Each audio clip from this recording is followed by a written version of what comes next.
Those are probably the truest words I ever can speak. There is nothing that shocks me. I don't have judgment on anything anymore because I've realized that the world is a very convoluted kind of place. And I've seen people who have so many different ideologies and different ways of being. And I've seen life, death, destruction. I've seen good and bad. So life is so vibrant in that sense.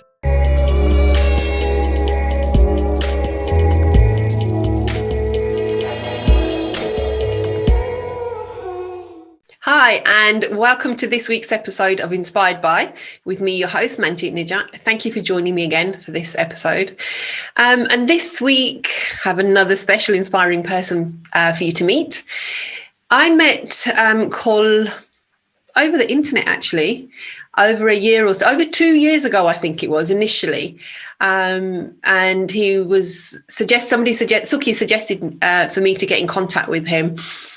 This is when I was thinking of setting up the Purple Method myself, and just have a word with him and see what he thought about going out on your own and doing coaching and that kind of stuff. So I was like, okay, I don't know who this guy is, so let me look him up. So I looked him up on LinkedIn and other social media, and I thought, oh, actually, he's quite interesting. So I followed him for a little while, and then I reached out to him, and, you know, he didn't know who I was. Could be some stalker for all he knew, but picked up the phone, we had an amazing conversation, and I am where I am now because of some of the advice that he gave me. I also have attended one of Cole's, it's called Ignite Your Inner Potential. So I went to that event, brilliant, had so much fun, did quite a bit of Bhangra dancing as well. We had so much fun and learned so much, took away so many little hints and tips and tools that added into my bag for me to grow as an individual. So before I go any further and tell you his life story, because I want him to tell you, Cole, how are you? And thank you so much for, coming and being on the Inspired By series. No, it's a huge honor. Thank you so much for having me here, Manjeet. You're welcome. You're welcome. Now, for those of you who don't know Cole and his background, and there probably are some people who may not know who you are. So, Cole, can you tell us a little bit about your career, what you did? Because I know what you did. So, where your career started and so on. And it seems strange because it seems like a bit of a dream for me as well, because it's been, nearly 7 years now since I left this. But from the age of 16, I joined the police service. It was my dream from the age of 10. Such was the strength of my dream that at the age of 16, I was applying around for full-time police cadets at that time. And I got rejected 26 times. But I always say that when you're truly passionate about something, you have this other thing called resilience, and you just don't give up, do you? So I continued to apply, and I ended up in Derbyshire, of all places, having been born and bred in Wolverhampton. I ended up in this beautiful county called Derbyshire. And I've lived here ever since, and I still live in Derby now. And I spent 32 years in the police service. First 10 years were as a constable, driving fast police cars and being a detective and doing all those kind of things. And then the next 2 decades of my service was all about leadership. And I took through the ranks to temporary chief superintendent. I was a gold commander, which meant basically you had your day job when you're leading your department, but the gold commander was, when you have a major or critical incident, one person has to be in charge of that. Anything from a firearms incident to a bomb to a public disorder situation or a murder.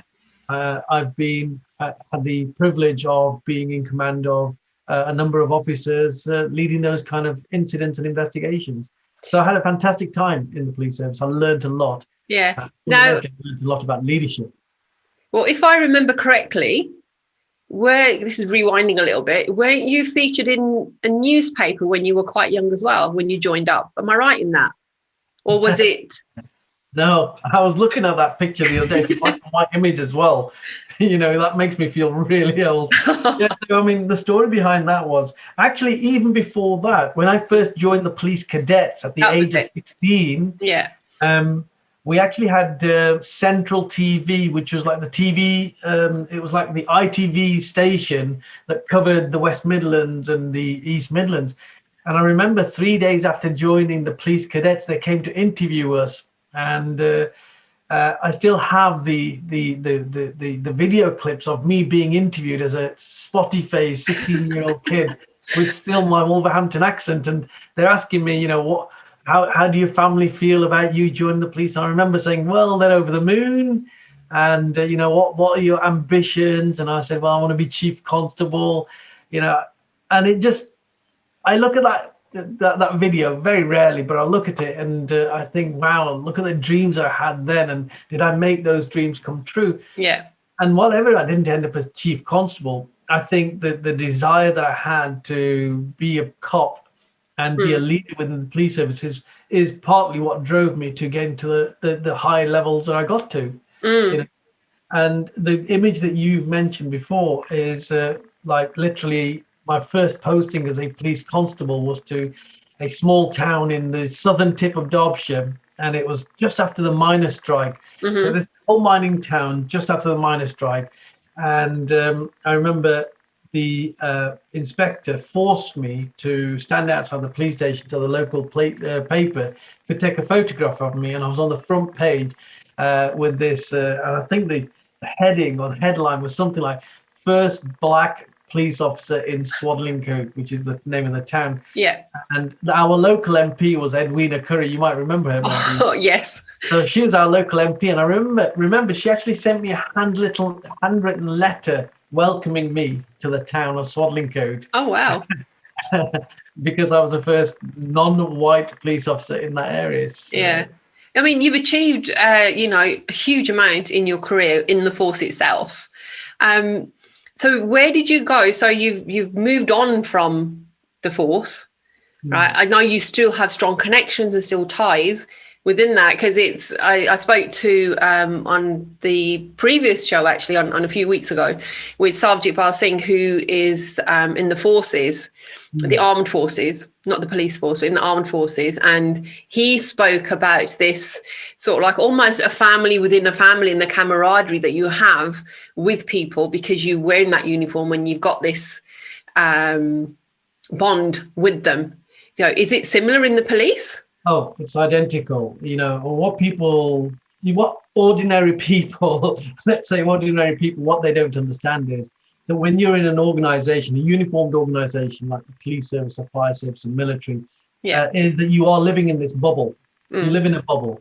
So you don't really understand what the real world looks like because you're not really associating too much with the outside world.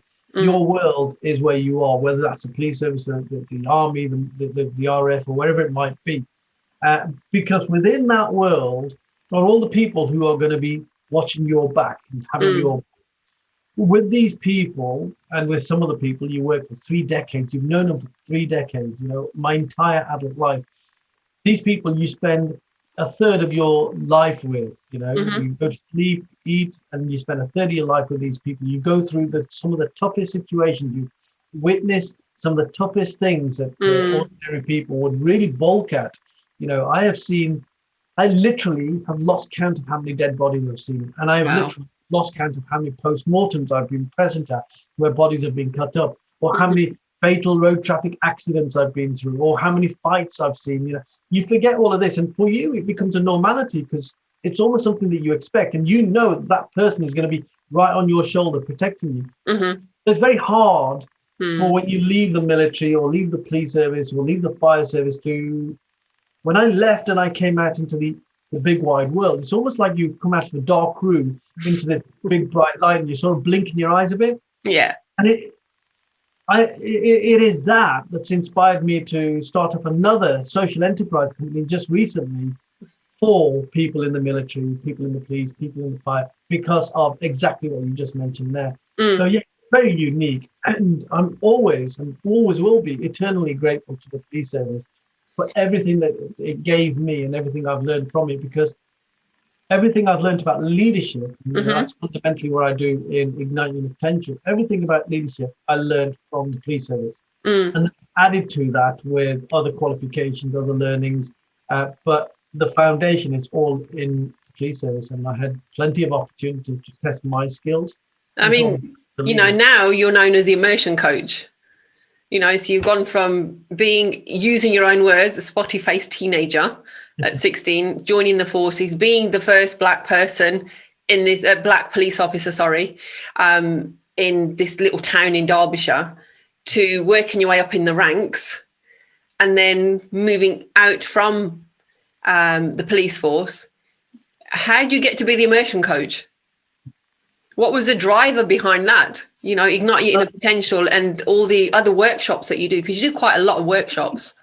For me, Mandy, I can't sort of put my finger on a certain point in time when I said that this is what's going to happen. For me, this is part of a conveyor belt of a journey. That's how I've always seen it. As you go through life, you learn new things. You have more and more experiences, and it helps you grow. It makes you more experienced. It helps you to look forward and become wiser, if you like, to the world. And one of the reasons why I went up to the ranks, and one of the reasons why I became the kind of leader that I became, because I was different to a lot of my peers. I fully embrace the concept of emotional intelligence and servant leadership. Everything that I talk about now, I fully embraced it and I fully practiced it. The reason why I did that was that everybody else wasn't doing that. And in the police service, and it's the same in other uniformed organizations, we still, to some extent, practice this hierarchical leadership, and control kind of leadership, because we have visible marks on our shoulders as to what rank you actually are. And I've seen plenty of bad leaders in the police service. I've seen great leaders, but I've seen plenty of bad leaders. In the police service, because I was one of the first few non-white faces, I've had my fair share of being at the sharp end of racism, of ignorance, of fear, of anger, of confusion from people outside of the police service in the public, but also inside the police service. I've had bosses who have been bullies.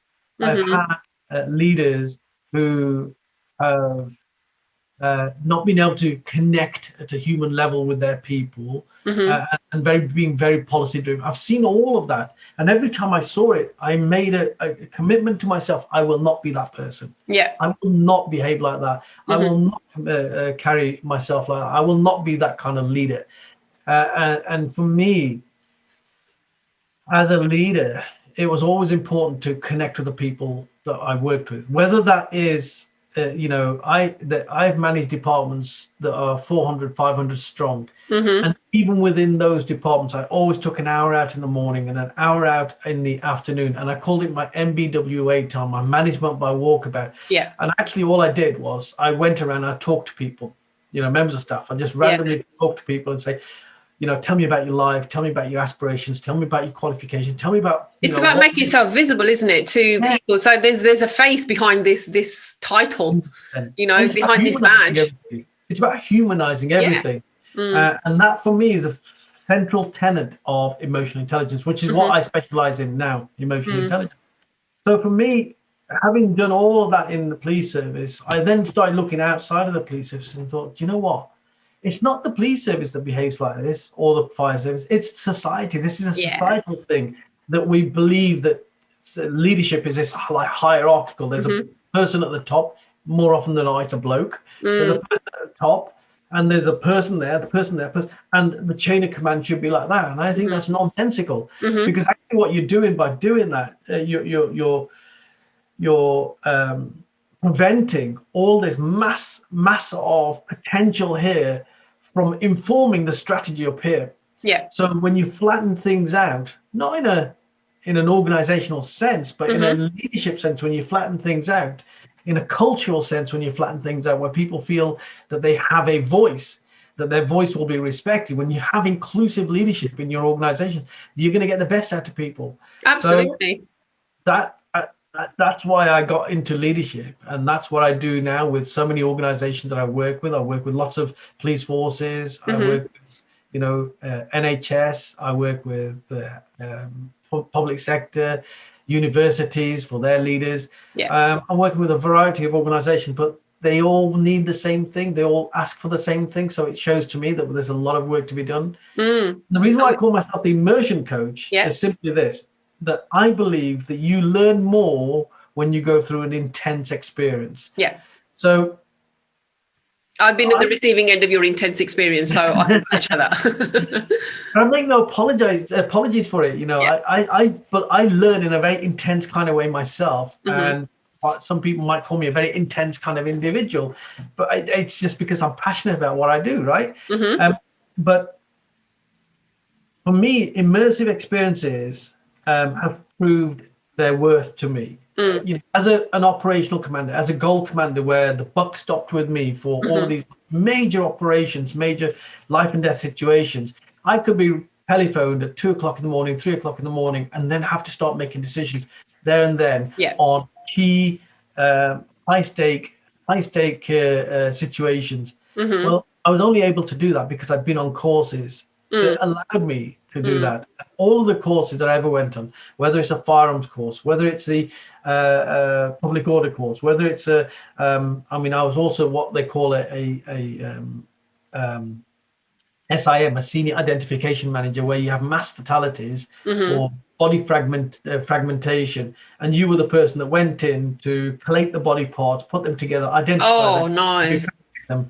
And I've done that with in anger when we had a couple on a motorbike on the M1. She the girlfriend fell off the motorbike and it was traveling about 80, 90 miles an hour. Basically, she was dead as soon as she hit the ground, but they were so in love that he turned the motorbike around, ran across the fast lane to hold her, and they got run over by 16 vehicles, and they were body fragments all over, spread over half a mile. I was a person that went in 8 o'clock in the morning with a team, a specialized team. We collated all the body parts. We had to seize the 16 vehicles from around the country and body parts inside these underneath. We had to then collate all of that, identify these bodies, repatriate the family. So I can only do that kind of stuff because I've went through really immersive training for each and every one of those specialisms. I can't imagine the impact that has on anybody when they have seeing that for the first time and having to, to use your words, to collate all the body parts and so on. It's like it's literally like something you'd see in a movie. You don't really expect it to be in real life. You think, they've over dramatized it. It doesn't really happen, but obviously it does. I'm still shocked. I'll be honest with you. I'm still shocked. And I don't share many police stories, but people have said to me, you need to. Because I take them as this is what it is.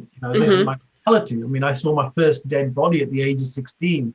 When I was a young police cadet, we had to break into a house. And because the neighbors hadn't seen a guy for, several days. So I remember going with this big burly sergeant. And he said to me, right, he said, we're going to smash this door. We'll smash this window. You need to reach through, open the window. We're going to climb in through. We're going to search the house, see what's going on. As soon as we smashed the window, this stench hit me through the window. It was just this huge stench. Wow. Yeah.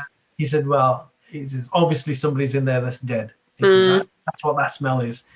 And so we went in, and bear in mind, I'm 16 years old, 9 stone wet through, spotty faced kid.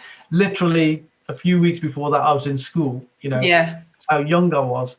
And we searched the house, and in the living room, we saw a body of a man lying in front of a gas fire. He'd had a heart attack, died in front of the gas fire. The gas fire was still on. All the gases in his body had ballooned and inflated. His legs had burst. There was literally my goodness. And that was my introduction to life and death sort of thing. So for me, it becomes like a normality. But I tell these stories to other people, and I can see like the shock on your face. I'm sometimes surprised that people are shocked. But then I have to remind myself. It's not normal for the rest of us who witness things like that, Gordon, I assure you. I can talk about the murders that I've investigated and I don't think we need to go into any more detail, to be fair. And the post-mortem. I don't think my heart could take it. With the post-mortems, you think of that as normal, because all I was ever thinking when I was standing in front of next to the pathologist while they're cutting the body up and taking out all these organs, all I'm thinking is, where's the evidence? That's all I'm thinking. I suppose you have to separate. You kind of have to divorce yourself, don't you, from the situation. Absolutely. Yeah. And for me, all of that is like foundational learning for me to be the person that I am right now. Yeah. And I very often say to my coaching clients, and I don't do many coaching clients anymore because I do so much corporate work, Mm-hmm. but I very often say to my coaching clients, listen, you can tell me anything that you want to tell me. There is literally nothing that's going to shock me. Those are probably the truest words I ever can speak. There is nothing that shocks me. I don't have judgment on anything anymore because I've realized that the world is a very convoluted kind of place. And I've seen people who have so many different ideologies and different ways of being. And I've seen life, death, destruction. I've seen good and bad. So life is so vibrant in that sense. It is You very need to diverse. write your autobiography, I'm telling you, because I would be reading it. I'd be like, cool, where's my copy? You Well, know, I am actually writing 2 books this year. I fantastic. wrote my last book was Smash the Habit, I'm which glad you talks mentioned about, that because I was going to ask you to talk about it. So, I've got a copy of it there. So just here, that's Smash the Habit. uh-huh. But that book was all about how did I manage to give up smoking, drinking, eating meat, fish, eggs, and I was a big drinker. I was on 4 pints a night, whiskey connoisseur, a member of the Times Wine Club, and I used to drink. We used to get like 12 bottles of wine delivered every month, and I'd go through those 12 bottles. I was on 25 fags a day, and I gave all of that up overnight. And I have never gone back since. And, I think it was about 7 years ago, I gave up tea, coffee, fruit juices, fizzy drinks overnight, and I've never gone back since. I only drink green tea or peppermint tea. And then I think it was about 5 years ago, gave up milk. And I have never gone back to milk. I only drink almond milk now. And See, to me, so that I've just had shows how really, mentally strong you are, though, to be able to literally make that switch. yeah, You and know, in fact, the habit is really saying you can do it. Anyone can do it. I'm no more mentally strong than the next person. It's just, understanding how your brain works yeah. and also understanding that these habits that we have, they're not driven by the body, they're driven by the mind. The body might have cravings for sugar or for drugs or for smoking. Your body will have cravings because you got used to that toxin, right? Yeah. Yeah. But the thing that makes a choice to have that next fag or the next drug or whatever it might be is the mind. It's the mind that makes a choice. Yeah. So that's really what Smash the Habit is all about. But that was like 6 years ago I wrote that book, and I think I'm ready now to write some more books. So this I think year, we're ready to hear some more from you. So get writing is what I say. this year is going to be I'm writing a book on emotional intelligence and Yeah. leadership. I think the world is ready for something around that. And the other one is going to be my book around my autobiography, if you like. But actually, the message from my book will be all around diversity and inclusion. Diversity in the sense that how I managed to, without having a chip on my shoulder and being bitter and twisted, how I managed to get through all the challenges that I face as a non-white police officer, and inclusion in terms of the kind of leadership style that I responded to, that I then created, that I then replicated, and that I now teach to other people to create the right kind of culture in your organization. So I mean, that's I think it's phenomenal what you've achieved in such a short space of time since you've within the force and since you've left as well. There's so many people who attend your events, your one-day events and so on, that have gained so much. I've seen it. I've seen people come through. In fact, I'm going to be talking to Sam later on because I find Sam Monet, because I find him really, really inspiring in what he's doing. So having met him at your event, and we've kind of kept in touch since then. I love people like Sam. Yeah. Because he's a young guy who had a lot of passion, and then he came on a public speaker training course, which you're going to be on soon. Yes. When COVID allows. When COVID allows. I get so frustrated that you postponed it like 3 times, and it's my favorite course. Of the year, to be honest. But what I really wanted to touch on though is the one you do for children. Because I don't think that many people know about it. Yes, there's the Ignite Your Inner Potential for the adults and so on. But what touches my heart, because there is a lot of stuff out there for adults, a lot. There is. But there's not that much, to my knowledge, for children. So what is it? What is it that you do and B, why, or whichever way you want to order it, why and what? Well, what I do with the Ignite Your Inner Potential as a concept, it's now the name of my business, to be honest, and so everything falls under that umbrella. But Ignite Your Inner Potential, the event, that was created like 2017 was the first one, and my idea behind that was to create a ripple effect. A ripple effect of positive mentality, positive thinking, realistic optimism, as I call it, around the UK. That's what it was about. I had no idea that it was going to grow to the extent that it's grown. You know, it started off with 70 people, and in 2020 we had just under 400, I think it was, and we just keep growing every single year. Unfortunately, this year we've not had it yet. I'm hoping that when lockdown stops and we get back to normality, we can still do it later in the year. So that's what it was all about. But within that, there were other things like I wanted the other guest speakers not to be professional speakers. I wanted them to be real people. So I created my own public speaker training course because I'd been on other public speaker training courses, spent thousands on these courses. Some courses cost me like nearly £5,000. When I got there, I went to America to go on one of my public speaker training courses, and I was one of 3,000 people in the room. I went to one in London. I was one of 300 people in the room, and then I kept getting sold at as well, and I ended up getting another £2,500. So I always said that I'm never going to be a hard seller, and there won't be so many people in the room in my courses that people can't genuinely connect with each other. So in my public speaker training course, you get maximum 15 to 20 people. More often than not, you get about 10 people. So people build real relationships. And then I thought to myself, I want to add real value to these training courses. So whenever somebody comes on one of these training courses, from there on, they're not going to get sold anything else. But they will always have a connection to me, a line linked to me, that if ever they've got a future talk, they can reach out and I'll always coach them and get them ready. And I do this all the time with many of the graduates. And also my speakers for Ignite Your Inner Potential will only ever come from the graduates from my courses. So that's how I link create and speak courses, the public speaking courses, to Ignite. I think that's brilliant. Absolutely brilliant. What better way to get your first speaking gig, as a trained speaker is at your event. And I get people reaching out to me all the time saying, oh, have you got any public speakers? Because I've got this event here. Last year, I was asked to arrange an event for somebody else, a big event like Igniting the Potential. Newcastle, they've never had one.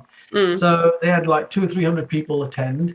And I said, yeah, don't worry about anything. I'll organize a whole day for you and I'll bring my own speakers. And I took 4 of our graduate speakers. Amazing. And they smashed it. It was a real success. And I thought to myself, we should do this with children as well. So it was last year, just before lockdown, that I had the idea of having a one-day program for children to teach them public speaking. And it looks like, and I've really shied away from taking it online, but it looks like I'm going to have to do it online now because we're waiting like a whole year.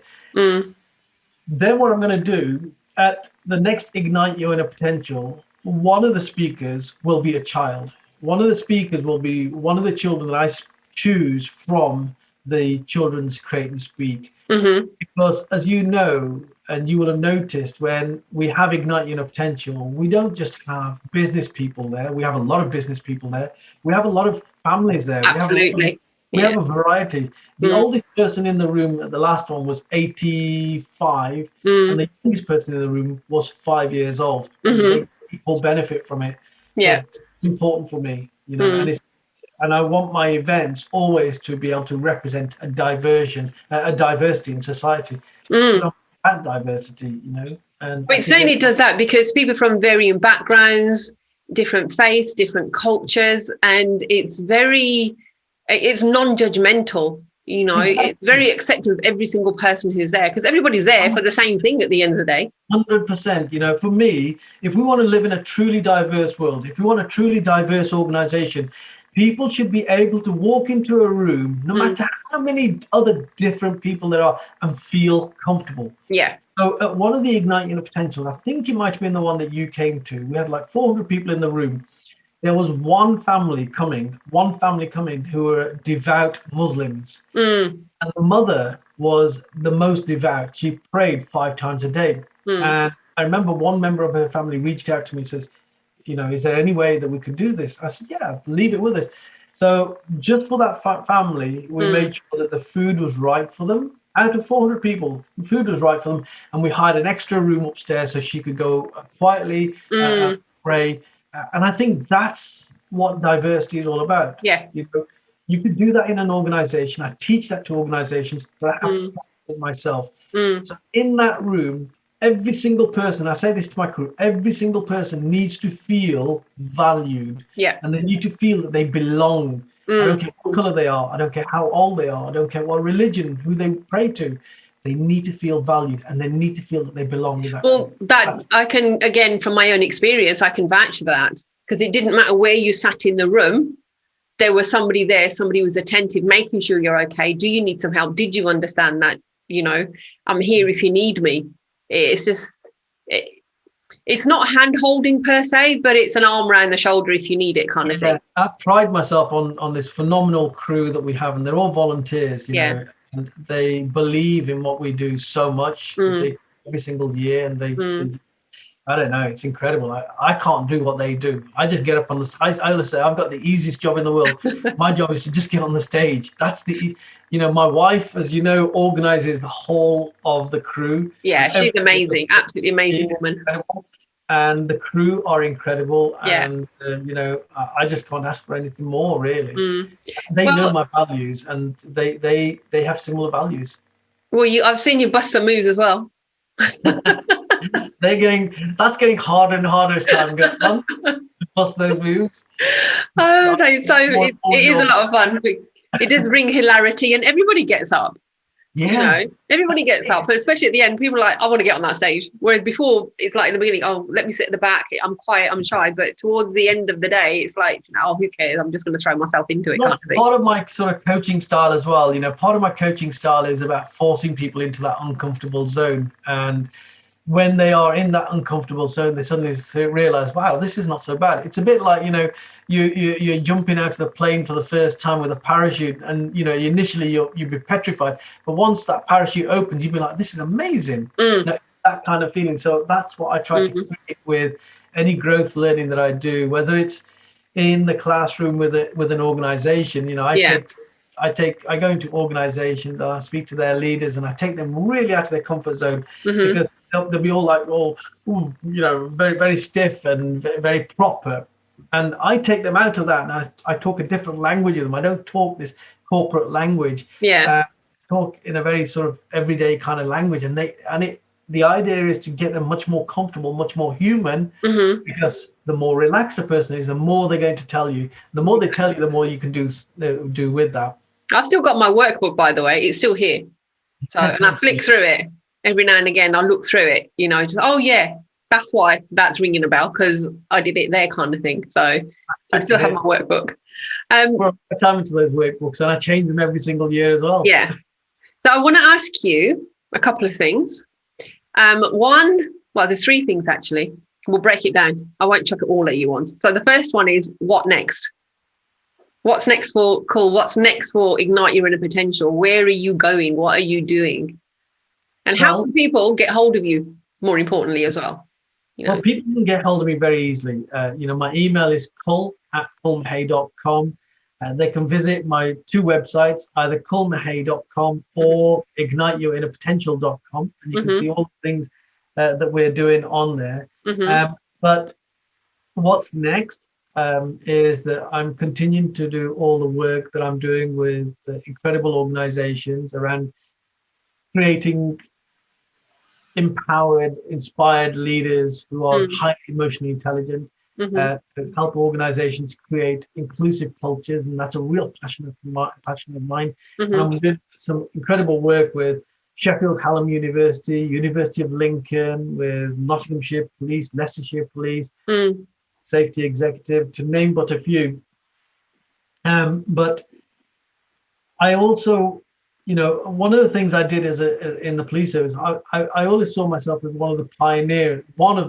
I wasn't the pioneer, but one of the pioneers in terms of bringing people of color into the police service. But because we were pioneers, we all had that pushback and experienced some difficulties. And around the country, a group of us, started forming networks, informal networks, support networks for black officers, brown officers. And as a result of that, various forces, individual forces, started creating associations, black police associations, and I was one of the founder members.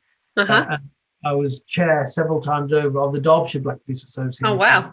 But I was also vice president, the first vice president of the National Black Police Association. Which I'm not surprised at, to be fair. So, no, there were plenty of contenders and plenty of people did great work after I left.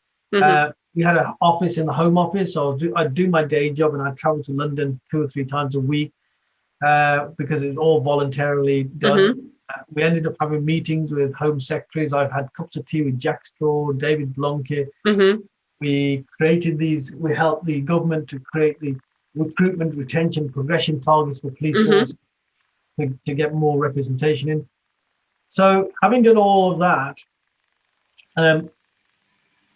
last year I was talking to a friend of mine who is ex-military. He was actually an ex-Foreign and Commonwealth joiner of the military. Because we still hire in Foreign and Commonwealth people to join the Army or the Navy and Air Force. And he's done that. He'd come from Mauritius. But the problem is when they leave, they're not automatically given citizenship, although at the cutting edge, put their lives on the line. There's a big argument about that national argument that they should be automatically given citizenship. I'm saying, I was chatting to him and I was saying, you know what, the police service is still struggling to recruit BAME officers, black and minority ethnic officers. They're still struggling. Some forces have done really well, but other forces are still way below the target. And the fire force is just the same, and the army is just the same, and the navy. And so we came up with this idea. When I first joined the police service, I would say a big percentage of the police service were ex-military. And they did well in the police service. Why? Because of all the similarities and the transferable skills. Structure was there, wasn't it? Exactly. So when you were talking to, was it Sargent, did you say? Yes. So I'd like to have that conversation with Sargent because he would be a person that would quite easily fit into the police service or the fire service because he'd have that thinking, that bubble mentality around the family environment that you talk about. So I thought to myself, imagine if we were to get all of these foreign and Commonwealth people, if they're recruiting 1,500 every single year, every other year there must be around about 1,000, 1,500 leaving. Because you don't stay in the army for 30 years necessarily. Some people only stay for 4 years, 8 years, 12 years. So there'll be a percentage leaving. But when they leave the army, a bit like when they leave the police service, they're in this big wide world that they don't know what to do with themselves. So we want to hold their hand to give them an opportunity to join another uniformed organization, whether that's the police, fire service, or the prison service, whoever it might be, and say, there's another career waiting for you over here. And to those organizations, what I'm saying to them is, you've got a high quality BAME candidate coming in here who is more likely to do well for your organization and in your organization because they've got all these requisite skills and experience in the military. So everybody wins. Right? So we set up a social enterprise last year called Try Potential. We set it up in November. It's had incredible interest already. We've got interest from some MPs in terms of Parliament. They want us to speak to a committee in the parliamentary committee about it. We've had a lot of conversations at senior levels within the police, within the army, and the RAF. And we've got some companies who want to back us as well. So brilliant. That's what we're trying to do. We're going to try and help recruit better quality people into all of these uniformed organizations, but not just to recruit them, but to replicate some of the work that I'm doing with universities, police forces over there, bring it into here to help create leaders of the future. Because for me, there's no point in you recruiting lots and lots of diverse people into your organization if you don't feel that they can move forward in that organization. Yeah, absolutely. They'll have to leave, aren't they? So, the courses that I'm delivering over here have already seen success. People end up getting promoted or getting specializing because changed the way they think. I've equipped them with leadership skills, Mm-hmm. 10 scores. Mm. So we want to help recruit. We want to help the organization retain. And Yeah. we want to help the organization and the individuals to progress. So that Fantastic. at the senior levels in the organization, we actually have real representation. That is such an amazing thing to do. It really is. The thought would never have crossed my mind that there was this gap between them leaving and what's their next step kind of thing, And it seems quite natural to progress from the armed forces into, maybe the fire brigade or the police or whatever it is, because the police isn't just, the uniforms that we see on the street. It's a huge, vast organization. So there are different elements that they could fit into. Yeah, absolutely. And I just think that we need to, it's a bit like society. We look at the differences rather than the similarities. Mm-hmm. What I'm doing is just like I approach society and human beings, I'm approaching these organizations saying, so what's similar? What's the common denominators here? Yeah. Well, they all wear uniforms. Mm. They all work in a sort of a structured kind of way. Mm-hmm. They all work in a disciplined kind of environment. Yeah. There's it. There's your foundation. Mm-hmm. All you now need to teach them are the technical skills. Yeah. That's absolutely. So hopefully that takes on. Hopefully we can change some lives. Hopefully we can help anybody that's leaving the army. Oh, I think you will, definitely. I think there's no two ways about it. And Sarvjit, you and I will talk about that afterwards. So the other thing I wanted to ask you was that one day your light will leave this earth, just like we all will. It's going to leave your body and go off to the universe where it came from. Yeah. How would you want to be remembered? How do you want to be remembered? If you could, if you're looking down from heaven, as we say, if you're looking down from heaven, looking at the earth, and people are saying something about you, what would you like to hear? Or not like to hear, well, that's quite egotistical, but how would you like to be remembered for what you do? Yeah, I've always struggled with this question. Sometimes I will say to myself, I don't want to be remembered. I am but a passing sort of shooting star in the universe that we call life. Mm-hmm. And I'm one of billions. Yeah. So it's not worth remembering me. Oh, it is worth remembering you. But then another part of me says, well, people will remember you because you have connections to people, so they will remember you. So how would you like to be remembered by them? Maybe one person, it may be 100 people, I don't know.